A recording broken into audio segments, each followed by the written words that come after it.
আপনার জীবনে যে কষ্ট এখন এই মুহূর্তে আছে, মিয়া আপনার কলিজা বড়, তাই আল্লাহ আপনাকে এই পরীক্ষাটা দিয়েছে।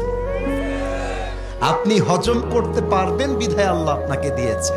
তার মানে কি? আল্লাহ কষ্ট দেওয়ার আগে বুকের পাটা বড় করে দেয়। আল্লাহ কষ্ট দেওয়ার আগে ধৈর্য দিয়ে দেয়। আল্লাহ বলছে, বান্দা, যেহেতু তোর ক্ষমতা আছে, শক্তি আছে, তাই তোকে আমি এই কষ্ট দিয়েছি।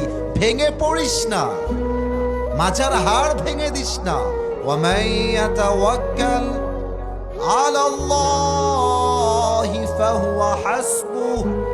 Whoever trusts in Allah subhanahu wa ta'ala, Allah is sufficient for him. আল্লাহ বলছে, বান্দা, যত কষ্ট আসুক তুই শুধু বল আল্লাহ আছে, আল্লাহ আছে, আল্লাহ দেখতেছে, আল্লাহ আছে আমার সাথে। আল্লাহ বলছে, বান্দা, এইটা বলতে পারলে তোর কষ্টে দুঃখে আমি আল্লাহ একাই তোর জন্য যথেষ্ট হয়ে যাব। তাও তো সুবহানাল্লাহ কইতে পারলেন না। তোর কপালে যা লিখে রেখেছি তা কখনো হারিয়ে যাবে না, আর আমি তোর কপালে যা লিখে রাখি নাই পুরো দুনিয়া মিলেও তোকে তা দিতে পারবে না।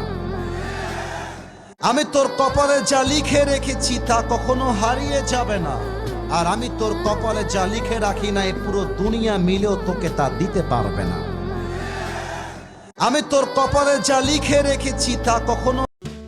একজন নারী সুখী হয় তখন, স্বামী ভালো হয় যখন।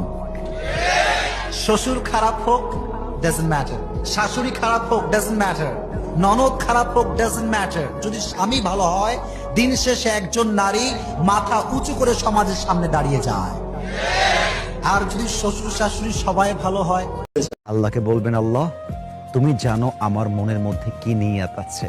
আল্লাহ, আমি আমার অতীতে যে পাপগুলো করে এসেছি আমি তোমার কাছে ক্ষমা চাই।